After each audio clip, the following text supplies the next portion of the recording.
الحمد لله الذي هدى والصلاة والسلام على عباده الذين اصطفى خصوصا على سيد الرسل وخاتم الأنبياء وعلى آله وأصحابه الذين اجتبى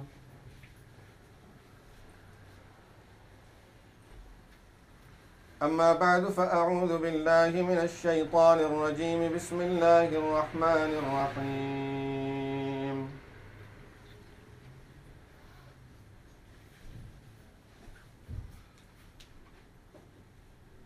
محمد رسول الله والذين معه أشداء على الكفار رحماء بينهم تراهم ركعا سجدا يبتغون فضلا من الله ورضوانا سيماهم في وجوههم من أثر السجود ذلك مثلهم في التوراة ومثلهم في الإنجيل كزرع أخرج شطأه فآزره فاستغلظ فاستوى على سوقه يعجب الزراع ليغيظ بهم الكفار وعد الله الذين آمنوا وعملوا الصالحات منهم مغفرة وأجرا عظيما صدق الله العظيم.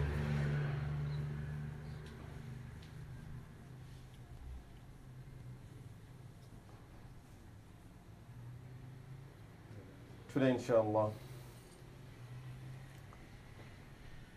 we'll be talking about a Sahabi of Rasulullah sallallahu alayhi wa sallam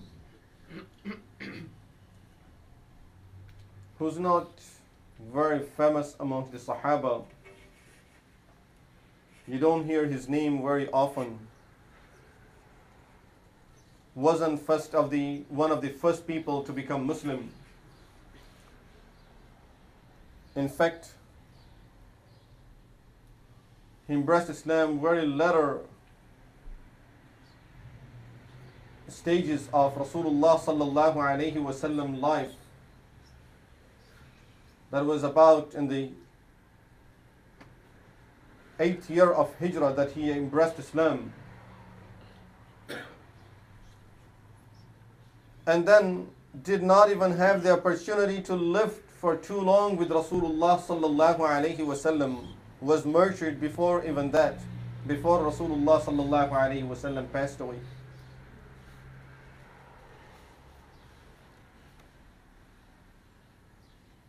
But he's a Sahabi of Rasulullah sallallahu alayhi wa sallam, about whom Rasulullah sallallahu alayhi wa sallam said, when I was taken for Mi'raj, and I visited different Anbiya alayhimus salatu wassalam, and he mentioned the resemblance of Anbiya alayhimus salatu wassalam. He says Ibrahim alayhi salatu wassalam resembles me, which means Rasulullah sallallahu alayhi wasallam. And he mentioned this Sahabi's name, that Isa alayhi salatu wassalam resembled this Sahabi. If you look at this Sahabi, it's almost like seeing Isa alayhi salatu wassalam. And that is Urwah bin Mas'ud A-Thaqafi radiyallahu anhu, who was known for his wisdom and intelligence. He was known for solving the problems. And normally, whenever different clans of Arabia had problems, they would call Sayyidina Urwah bin Mas'ud radiyallahu anhu.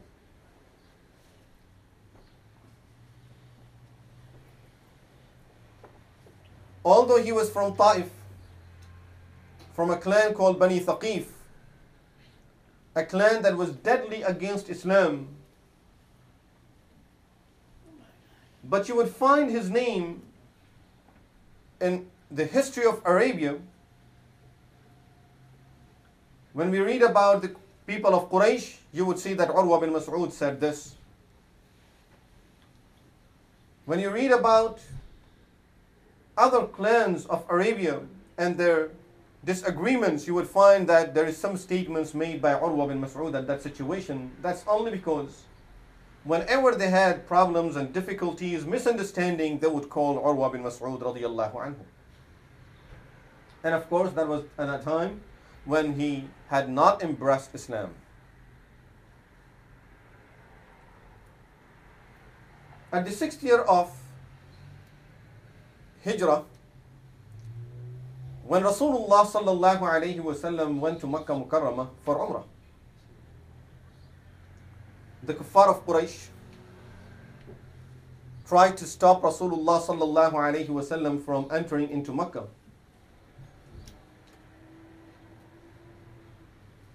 And finally, at a place called Al-Hudaibiyah,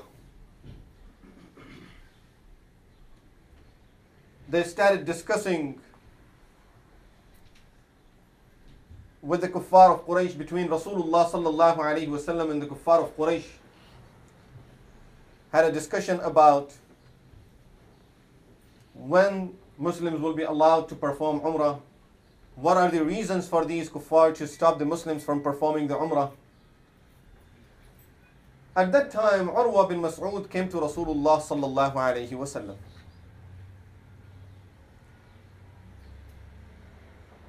He spent some time with Rasulullah sallallahu alayhi wasallam. As I said, he was from Taif, but the kuffar of Quraysh had called him specifically for the situation to discuss this matter with Rasulullah sallallahu alayhi wasallam on behalf of the kuffar. The time that he spent with Rasulullah sallallahu alayhi wasallam and the things that he saw at that time,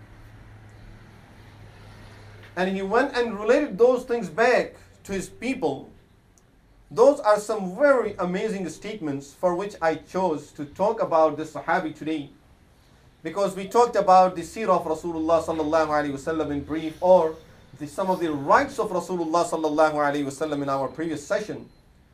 And the statements made by Urwah bin Mas'ud radiyallahu anhu are very helpful for us to understand how to respect Rasulullah sallallahu alayhi wasallam, how to behave with Rasulullah sallallahu alayhi wasallam, and of course generally teaches us general respect and behavior with others, with elders, and with whoever deserves any respect from us.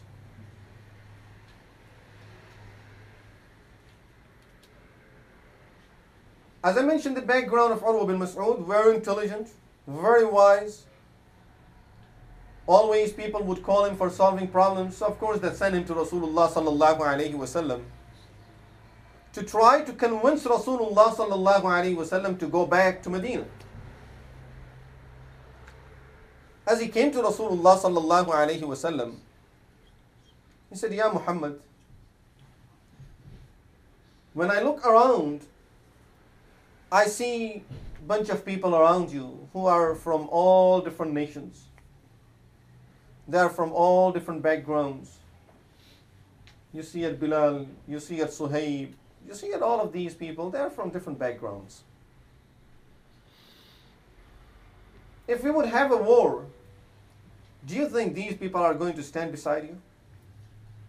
And as soon as these people would see that you are getting defeated, they would see any weakness in your side, they'll run back to their countries and their groups.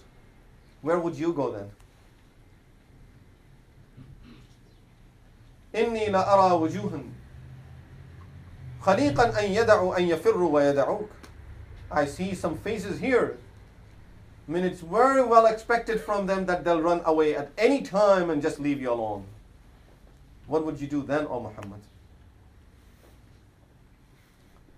And at the other hand, say if you get strong and they help you, and our side gets weak. Look, he's using his wisdom now. Our side is weak. Oh Muhammad, have you seen any nation who's trying to defeat, any person who's trying to defeat his own people by getting some other people's help, it doesn't suit a person like you to do something like this. Therefore, it's not recommended for you to have a war at all with your people. If you defeat them, you're going to bring these people to rule them. It doesn't make no sense. And it doesn't look that you would win anyway. You would win anyway, and if you are defeated, these people will run away, and then you don't know what you would do yourself. As he was saying these words, it was a normal habit when you're trying to convince someone, especially older people are sitting together, trying to talk about something very important, and trying to convince the other party to show their sympathy to that person and show their sincereness, they would hold the beard of that person. That, please, I'm telling you. I'm sure most of us, we can't convince each other in that way. We don't have it.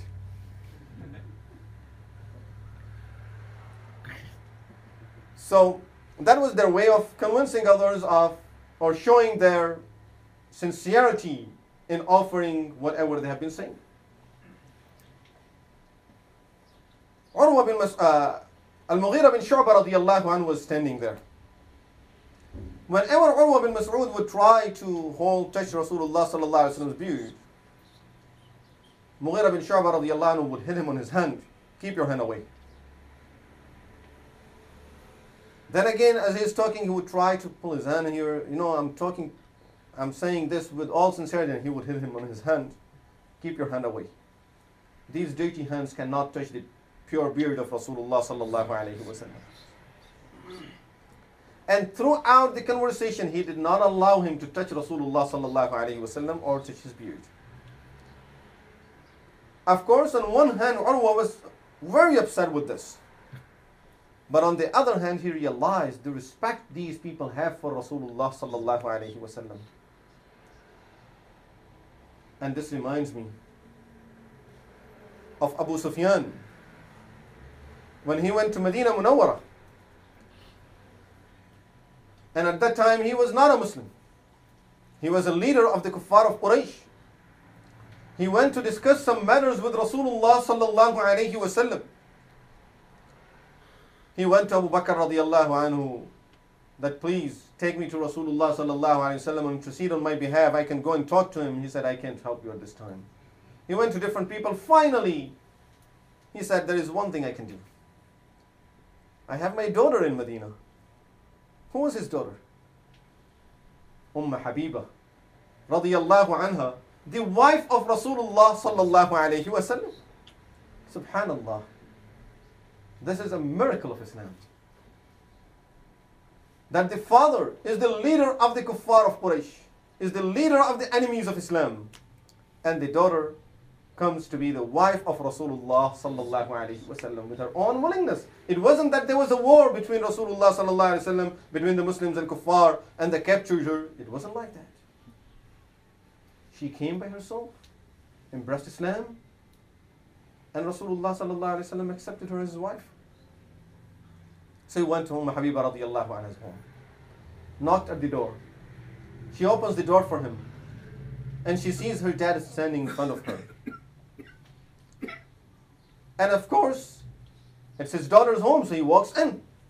She quickly runs to the mattress, to the bed that was there on the floor, and she lifted it up quickly. And now she says, Dad, go ahead and sit down. He says, just a minute. I won't sit now. Why did you pick up that mattress? Why did you pick up the bedding that was there on the floor? And you're asking me to sit on the floor. She said, I can't hide the truth. This is the mattress and this is the bedding of the most pure person in the world, of the Messenger of Allah sallallahu alaihi wasallam, and you have the dirt of kufr and shirk on you. I can't allow you to sit on that mattress. Saying this to who? To her own father. The difference between Islam and kufr. The difference between haqq and batil. Between the truth and falsehood. They could see it very clearly. So here Urwah bin Mas'ud was upset, but at the same time is seeing how much respect these people have for Rasulullah sallallahu alaihi wasallam. Finally, it was a long conversation between him and Rasulullah sallallahu alaihi wasallam. Very interesting conversation, but we don't have time to go into all of that detail. When he went back to his people, he went back to the kuffar of Quraysh. See, on this hand, he was telling Rasulullah sallallahu alaihi wasallam, I advise you just to go back. But when he went back over there, he said to his people, I advise you people not to have any type of war with this person, not to try to do anything to this person that will start a war, because if that would happen, there is no way that you people could win. The type of people I have seen around him, the group of people that I have seen around him, they have so much love and respect for him that there is no way that they would allow anything happen to Rasulullah sallallahu alaihi wasallam. And I don't see those type of people around us here. See what he said here and what he's saying there? Of course, in our language, playing politics. Because nowadays, politics simply means lying.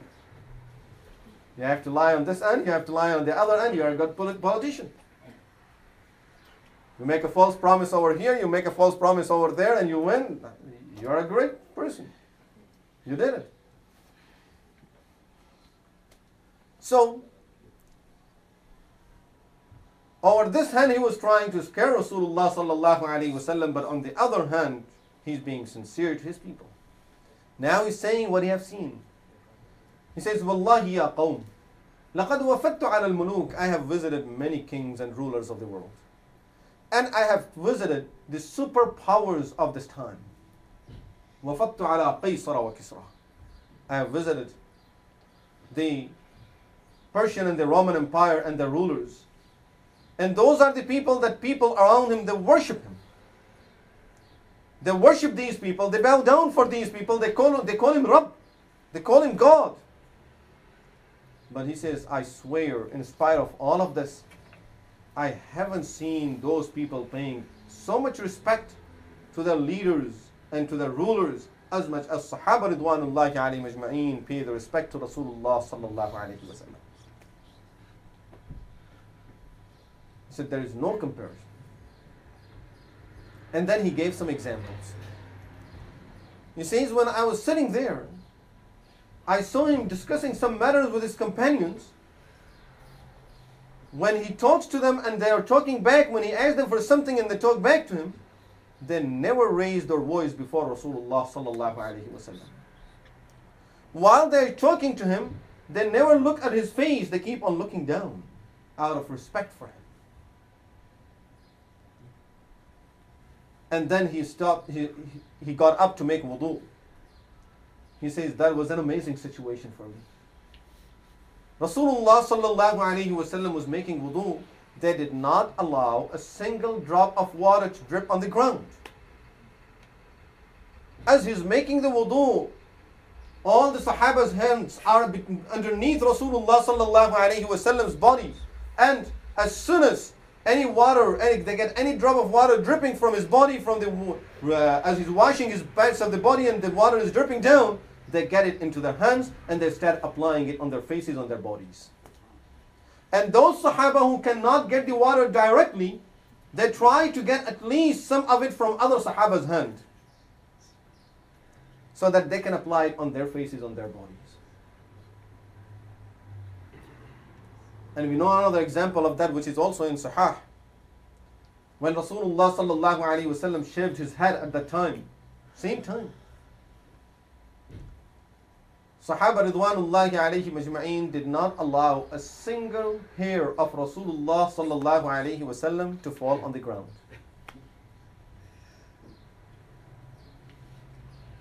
They all were fighting to get those hairs and to save them for themselves. And some of those Sahaba made a will. Once I die, put that hair in my mouth. Put that hair on my body. Put that hair in my coffin. Did not allow a single hair of Rasulullah sallallahu alaihi wasallam to fall on the ground. This is the respect they had for Rasulullah sallallahu alaihi wasallam. So Urwah bin Mas'ud, he went back and he explained these things to people. Although at that time they did not listen to him, but later on, when Bay'atul Ridwan took place, when Rasulullah sallallahu alaihi wasallam took the allegiance on fighting these people till they lost blood in the community and in the Muslim group, that each and every person will keep on fighting until we can, and no one will run away. When they found out that Rasulullah sallallahu alaihi wasallam is serious, and then they came and they made some treaty and agreement with Rasulullah sallallahu alaihi wasallam. So anyway, Urwah bin Mas'ud radiyallahu anhu, as we were talking about him, in the 8th year of Hijrah, of course, this thing impressed him. And he realized that there is truth over there. A person who is that wise will see it. And he saw it there. But because of being surrounded by other people, being one of the leaders of Quraysh, it's difficult to become Muslim at that time. It took him 2 more years to think, and finally in the 8th year he became Muslim. Then he said, Ya Rasulullah, allow me to go back to my clan and invite those people to Islam. Rasulullah sallallahu alaihi wasallam said, your clan will not accept it. Therefore it's better for you to stay quiet. He said, Ya Rasulullah, the maximum will happen, it will cost me my life, and this is what I'm looking for. But at least I need to fulfill my responsibility of inviting these people to the deen of Allah.